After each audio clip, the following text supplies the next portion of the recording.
Bonjour à tous, nous allons vous présenter notre jeu Explode Race. C'est un jeu qui est un mélange de Pac-Man et de Bomberman.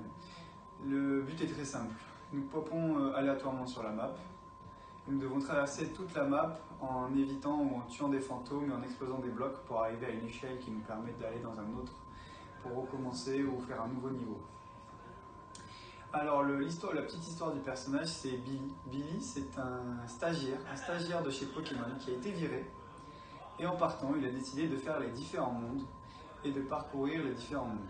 Et en parcourant ces différents mondes, il a récupéré des objets, tels une bombe, que nous retrouvons dans notre jeu. Et en faisant ceci, il a aussi trouvé les différents mondes. Alors après, il y a les scores. Quand on casse des blocs, on gagne 10 de score. Quand on explose un monstre, on gagne 100 de score. Et quand on finit le niveau, on gagne 500 de score. Après, après on a des vies. Donc on a 2 vies pour le niveau.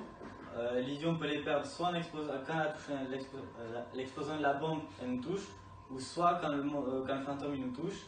Après, il y a des niveaux. Donc plus on avance, plus à chaque fois qu'on arrive à l'échelle, on gagne un niveau. Donc un niveau 1, niveau 2, niveau 3, niveau 4. Il y a un timer, il faut aller le plus vite possible, pour faire le plus de niveaux possible, donc un plus gros score. Pour les contrôles, on a choisi d'utiliser les flèches directionnelles du clavier pour se déplacer de haut en bas et droite à gauche.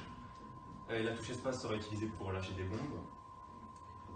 Pour la vie, on commence avec 2 vies et qu'on perd lorsqu'on touche sa propre bombe ou un ennemi.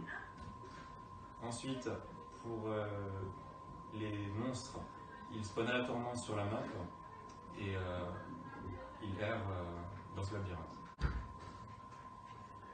3 blocs différents sont présents sur la map, les blocs destructibles, indestructibles et les blocs de limite. On a incorporé un bonus qui peut spawner aléatoirement lorsqu'on détruit un bloc destructible. Ce bonus de vitesse permet de se déplacer plus rapidement pendant une durée de 15 secondes. Donc le mélange des anciens jeux qu'on a pris a permis de faire un nouveau jeu totalement révolutionnaire. On a utilisé pour cela des musiques addictives qui proviennent d'anciens jeux et qui permettront aux nouveaux joueurs de retrouver la nostalgie de leur jeu d'enfance. Et enfin, le jeu est disponible sur Scratch.fr.